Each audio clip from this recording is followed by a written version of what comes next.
నాటి నీతజ్ఞతని ఎందుకు పాటించలేకపోయారు? అసలు చంద్రబాబు నాయుడు ఆగాల్సిన అవసరం ఉంది. మీరే నేరుగా వైసీపీకి రాజీనామా చేసి టీడీపీలోకి వెళ్ళిపోయి ఉండొచ్చు కదా. అంటే అప్పుడు అందరూ రాజకీయ నిబంధనలు అంటే నా ఒక్కటితోనే కాదు కదా ముడిపడింది, అంత అప్పటికి కొంతమంది చేరినారు, వాళ్ళందరి పరిస్థితి కూడా వస్తుంది. సందర్భం వచ్చినప్పుడు మేము చెప్తాము, అప్పుడు రాజీనామా చేద్దులేండి అన్నారు. నేను చెప్పాను అప్పుడు కూడా, నా కర్నూలు ఎప్పుడైనా పెద్ద ఇష్యూ కాదు, కర్నూలు ప్రజలతో నాకు సత్సంబంధం అంటే గెలుస్తాను నమ్మకం ఉందని కూడా చెప్పాను. అంటే మిగతా వాళ్ళని పక్కన పెట్టేస్తే ఎస్వి మోహన్ రెడ్డి గారు రాజీనామా చేసి ముందుకు వచ్చింది, అందరూ కూడా ఆయనను ఆదర్శంగా తీసుకునేవారు, రాజకీయాల్లో కూడా మంచి పేరు వచ్చేది కదా మీకు. అంటే నేను ఆల్రెడీ ఒకసారి ఎమ్మెల్సీ 5 సంవత్సరాల పీరియడ్ ఉన్నప్పటికీ, నేను 6 సంవత్సరాల పీరియడ్ ఉంటే సంవత్సరానికి రాజీనామా చేసి వచ్చాను. ఇక్కడ కూడా రాజీనామా చేసి సీఎం గారికి చెప్పాను నేను. కానీ ఒక పార్టీలోకి పోయినప్పుడు ఆ పార్టీ విధానాలు దాన్ని బట్టి వాళ్ళ నిర్ణయాలను బట్టి పోవాల్సి వస్తుంది తప్ప మన నిర్ణయం పోయి పార్టీకి ఇబ్బంది పెట్టే పరిస్థితి రాకూడదు కదా. అంటే కర్నూలులో గెలవగలమన్నంత ధీమా మీకుందా ఇప్పుడు? ఉంది. నాకు ప్రజలతో ఉన్నటువంటి ఆ సంబంధాలు కానీ, ప్రజలు నా మీద చూపిస్తున్నటువంటి అభిమానం కానీ ఉంది. నేను పార్టీ మారిన తర్వాత కూడా ఎక్కడ నాకు ప్రజల నుంచి వ్యతిరేకత రాలేదు. మైనార్టీలో బాగా వ్యతిరేకత పెరిగిపోయింది అంటున్నారు కదా. ఈరోజు కూడా నాకు మైనార్టీ అంటే పార్టీ మీద బీజేపీతో అటాచ్మెంట్ ఉందనేటువంటి ఉద్దేశంతో కొంత పార్టీ మీద తెలుగుదేశం పార్టీకి కొద్దిగా డిస్టెన్స్ మెయింటైన్ చేయొచ్చు, కానీ వ్యక్తిగతంగా నాతో అందరూ బాగుంటారు. నేను పార్టీలో చేరిన తర్వాత కర్నూలులో ఉండేటువంటి ముఖ్యమైనటువంటి ముస్లిం పెద్దలు ముఖ్యమంత్రిని కలవాలని నేను చెప్తే 50 మంది ముఖ్యమైనటువంటి పెద్దలందరూ వచ్చారు. ఏ రోజు రాజకీయంగా బయటికి రానటువంటి వ్యక్తులు కూడా ఆ రోజు 50 మంది ముస్లిం పెద్దలు ముఖ్యమంత్రి గారిని విజయవాడ తీసుకెళ్ళి ముఖ్యమంత్రి గారితో కల్పించడం కూడా జరిగింది. అంటే మొదటి నుంచి కూడా వాళ్ళతో సత్సంబంధాలు ఉండడమే కాకుండా హిందువులను ముస్లిమ్స్ను అందరినీ కూడా క్రిస్టియన్స్ని కానీ బ్యాలెన్స్ చేసుకొని పోతూ ఉన్నాను కాబట్టి వాళ్ళందరికీ ఒక నమ్మకం ఏర్పడింది. కాబట్టి కర్నూలులో 2 సార్లు బక్రీదు వినాయక నిమజ్జనం 2 కలిసి వచ్చాయి. హైదరాబాద్ తర్వాత 2 రాష్ట్రాలలో వినాయక నిమజ్జనం గ్రాండ్గా జరిగేది కర్నూలులోనే. బక్రీద్ హైయెస్ట్ ముస్లిం పాపులేషన్ ఉండేది కర్నూలులోనే, 1,00,000 జనాభా పైన ఉన్నారు. కానీ ఇంత ఉన్నప్పటికీ కూడా 2 పండుగలు ఒకటే రోజు వచ్చినా చిన్న ఇన్సిడెంట్ జరగలే.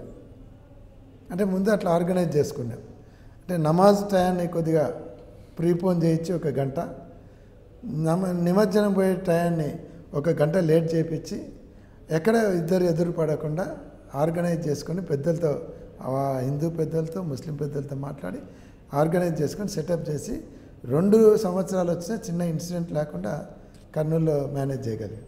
కరెక్ట్గా మీరు చెప్పేది అంతే బాగుంది. బట్ అయితే మీరు ఎప్పుడైతే వైసీపీ నుంచి గెలిచి ఆ తర్వాత టీడీపీలోకి వచ్చారో వ్యతిరేకత అయితే ఉంది. అయితే మీరు వెంటనే రాలేదు. ఫస్ట్ మీ బావగారైన భూమా నాగిరెడ్డి గారు పార్టీ మారారు, ఆయన వచ్చిన తర్వాత మీరు పార్టీ మారారు. అంటే వైసీపీని వీడి టీడీపీ కండువా కప్పుకోవాల్సిన అవసరం ఏమొచ్చిందంటారు?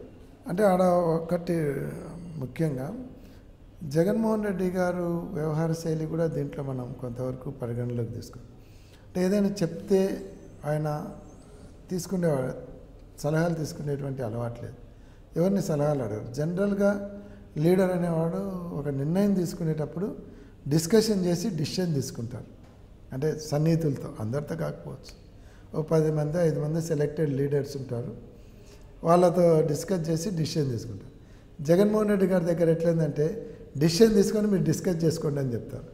ఆఫ్టర్ డిసిషన్ డిస్కషన్ ఏముంటుంది, ఏం డిస్కస్ చేసినా మళ్ళీ ఆయనకి వ్యతిరేకంగా ఎందుకులే, ఎస్ బాస్ అంటే సరిపోయి కదా అనేటువంటి పరిస్థితులు ఉన్నాయి.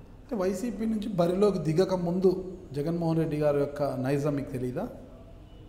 అంటే అప్పుడు కూడా ఉండింది, కానీ షార్ట్ పీరియడ్ ఉండింది.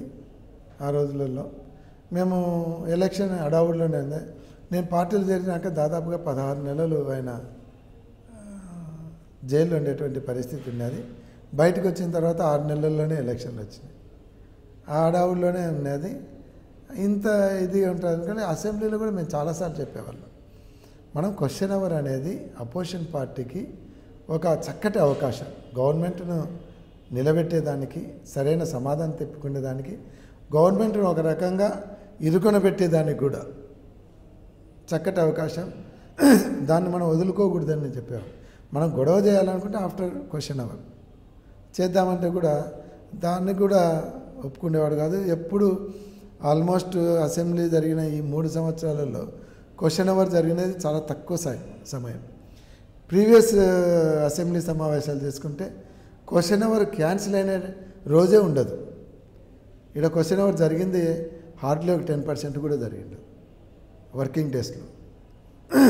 కాబట్టి అటువంటి కొన్ని ఫండమెంటల్ మిస్టేక్స్ చేసుకుంటూ పోవడం, ఎప్పుడు కూడా ప్రతి సబ్జెక్టు వాయనే మాట్లాడాలనుకోవడం. నేను చాలాసార్లు చెప్పాను, నువ్వు మాట్లాడినప్పుడు అవతల నీకు విమర్శలు ఎక్కువ వస్తాయి, మిగతా వాళ్ళతో మాట్లాడిద్దాం, అంత విమర్శలు రావు, సబ్జెక్టు పబ్లిక్లోకి వెళ్ళిపోతుంది అనేవాళ్ళం. తక్కువ అవకాశాలు ఇచ్చేవాడు. ఎక్కువ ఆయన తీసుకోవడం వలన ఆ సబ్జెక్టు నడవకుండా రప్చర్ ఎక్కువ జరిగేది. అట్లా కొన్ని ఇష్యూస్. తర్వాత భూమా నాగిరెడ్డి గారు పోయిన తర్వాత భూమా నాగిరెడ్డి కూడా నా మీద కొద్దిగా ఒత్తిడి చేయడం.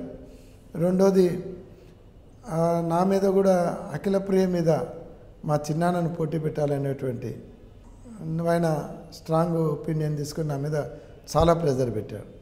అంటే నేను చెప్పాను, చిన్నప్పటి నుంచి మా చేతుల మీద పెరిగింది ఆ పాప మీద మేము ఎట్లా పోటీ పెడతాం, అందులో చెల్లెలు చనిపోయిన తర్వాత చెల్లెలు కూతురు మీద పోటీ పెడితే మాకు చాలా పబ్లిక్లో నెగిటివ్ వస్తుంది, వీళ్ళు రాజకీయం కోసం ఎక్కడికైనా కుటుంబ బాంధవ్యాలను కూడా పట్టించుకోరా అనేటువంటి చెడ్డ పేరు వస్తుందని చాలా చెప్పాను. కానీ నా మీద చాలా ప్రెజర్ బిల్డప్ చేశాడు. అది కూడా అంటే నేను ఆ పార్టీలో కొనసాగితే అఖిలప్రియ మీద మా కుటుంబం పోటీ దిగాల్సినటువంటి పరిస్థితి. అంటే ఇవన్నీ కూడా కొన్ని కారణాలు. ఆఖరికి రెండో కూతురు పెళ్ళికి కూడా పోవద్దని చెప్పేటువంటి సందర్భం జరిగిందా? నాగిరెడ్డి పార్టీ మారిన తర్వాత లేదు నేను పోతానని చెప్పి నేను పెళ్ళికి పోయి రావడం, ఇటువంటి కొన్ని ఇష్యూస్. రెండో కుమార్తె వివాహానికి అంటే ఎమ్మెల్యే టికెట్ పొంది అసలు మీకు ఏ పార్టీలో లేని రోజు వైసీపీలోకి వచ్చిన తర్వాత ఎమ్మెల్యే టికెట్ ఇచ్చారు, పార్టీ కండువా కప్పుకొని గెలిచారు. తర్వాత అవకాశవాద రాజకీయాల కోసమే మోహన్ రెడ్డి గారు పార్టీ మారారు. బావకు మంత్రి పదవి ఇస్తామన్నారు, భామర్దికి 10 కోట్ల డబ్బులు ఇస్తామన్నారు, దానివల్లనే వెళ్ళారనేది కూడా ఆరోపణలు ఉన్నాయి కదా. అంటే ముఖ్యంగా నేను 3 ఇయర్స్ అంటే 2 ఇయర్స్ ఎమ్మెల్యే అయిన తర్వాత కూడా ఆల్మోస్ట్ అన్ని వీధులు ఉదయం నాకు ఒక అలవాటు పెట్టుకున్నాను. 7:30 నుంచి 10 వరకు టౌన్లో వీధులలో తిరుగుతాను. ఆల్మోస్ట్ టౌన్లో ఉంటాయి. ఆ 2 ఇయర్స్ తిరగలిగినాను, కానీ ఒక చిన్న పని చేయలేకపోయినాను. ఓకే, పబ్లిక్ అందరూ కూడా మోహన్ రెడ్డి వస్తే డెవలప్ చేస్తాడు అనేది ఒక ఇంప్రెషన్ ఉన్నది. నేను కూడా డెవలప్ చేయాలి, కర్నూలు టౌన్ నెగ్లెక్ట్ అయింది అనేటువంటి ఒక ఆలోచనతో చాలా తిరిగాం. 2 ఇయర్స్ తిరిగినాను. వెనక మరి డిఈలు కూడా రావడానికి భయపడేవాళ్ళు. ఇంజనీర్లు రావాలంటే రేపొద్దున అధికార పార్టీ వాళ్ళు ఇబ్బంది పెడతారు. ఏదో ఒక ఆ వీధిలో పోయి ఒక 10 పనులు చెప్తే ఒక పని చేయాలన్నా ఏదో దొంగచాటుగా చేసేటువంటి పరిస్థితి ఉన్నది. అంటే 2 ఇయర్స్లో నేను ఏమి అభివృద్ధి చేయలేకపోయా పరిస్థితి ఉన్నది. నిధులు ఉన్నాయి, అన్నీ ఉన్నాయి, ఏదన్నా ఇది. అప్పట్లోనే చంద్రబాబు నాయుడు గారు కూడా చెప్పి పంపించడం జరిగింది. నాగిరెడ్డి కంటే ముందే ఆఫర్ వచ్చినప్పటికి కూడా నేను సింపుల్గా రిజెక్ట్ చేశాను, వేరే మధ్యవర్తి ద్వారా వస్తే. తర్వాత 2 సంవత్సరాల తర్వాత ఇట్లనే అంటే కర్నూలు టౌన్ ఏం డెవలప్ చేయలేం, ఇంకో 3 సంవత్సరాలు పోతుంది, 5 సంవత్సరాల తర్వాత పోతే నువ్వు ఏం చేసావు కర్నూలు కన్నా అడిగితే చెప్పుకునే పరిస్థితి ఉండదు. కాబట్టి పార్టీ కంటే ముఖ్యంగా అభివృద్ధి ముఖ్యము. చూద్దాం తర్వాత ప్రజలు ఎట్లా డిసైడ్ చేస్తే అట్లా మన కర్తవ్యంగా డెవలప్ చేసి పెడదాము, తర్వాత పబ్లిక్ ఒపీనియన్కి వదిలిపెడదాము. తెలుగుదేశం పార్టీ నాకు ఇంతకుముందు కొత్తదేం కాదు, ఎందుకంటే నా పొలిటికల్ క్యారియర్ స్టార్ట్ అయిందే తెలుగుదేశం. మధ్యలో బయటకు వచ్చినాము ఒక 5 ఇయర్స్ తప్ప. ఆల్మోస్ట్ నేను స్టార్టింగ్ నా పొలిటికల్గా నేను స్టార్ట్ అయింది తెలుగుదేశం నుంచే.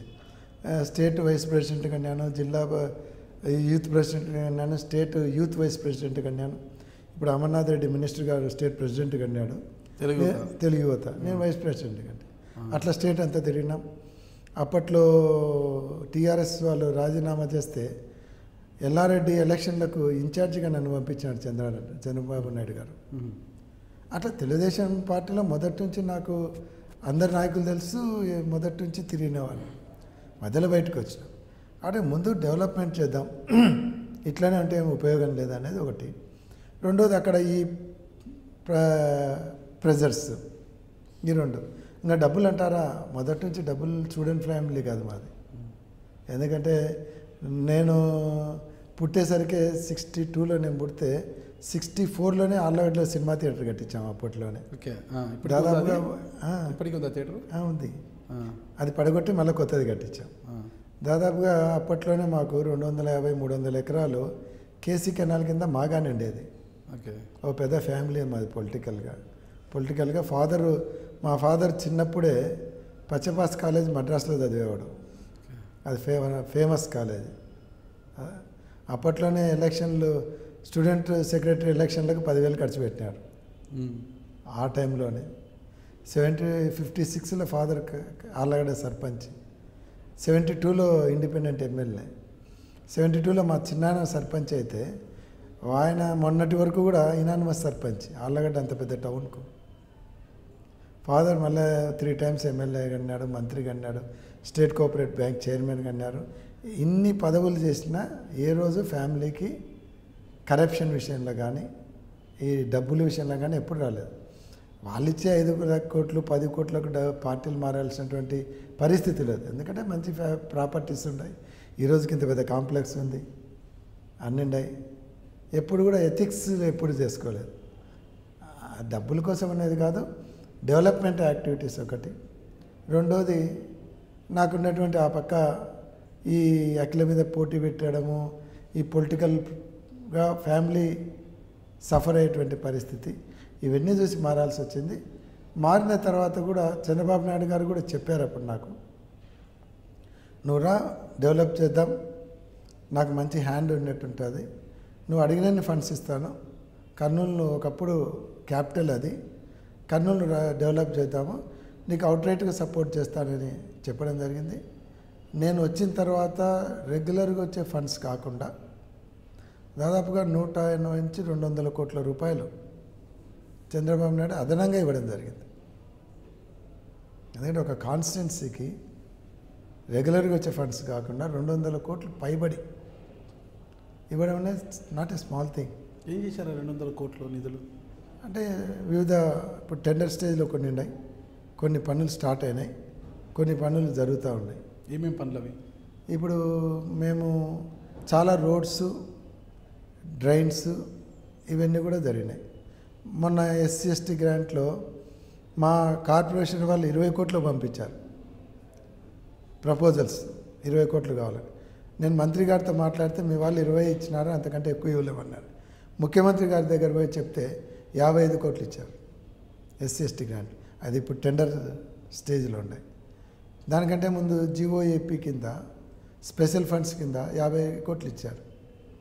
50 కోట్లు ఒకటి ఆర్నన్ ట్యాక్స్ దగ్గర బ్రిడ్జి అది శాంక్షన్ చేసినాం, అది టెండర్ పెట్టినారు ఇప్పుడు.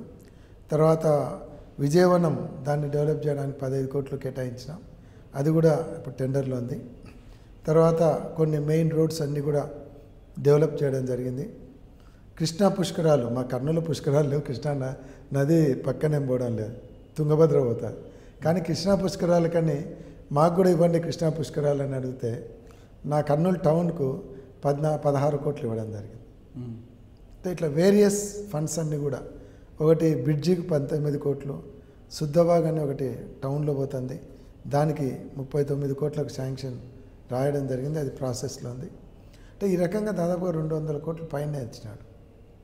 మీ ద్వారా కూడా మేము ప్రజలకు మా విషయాలన్నీ చెప్పుకునే అవకాశం కల్పించినందుకు మీకు కూడా ధన్యవాదాలు.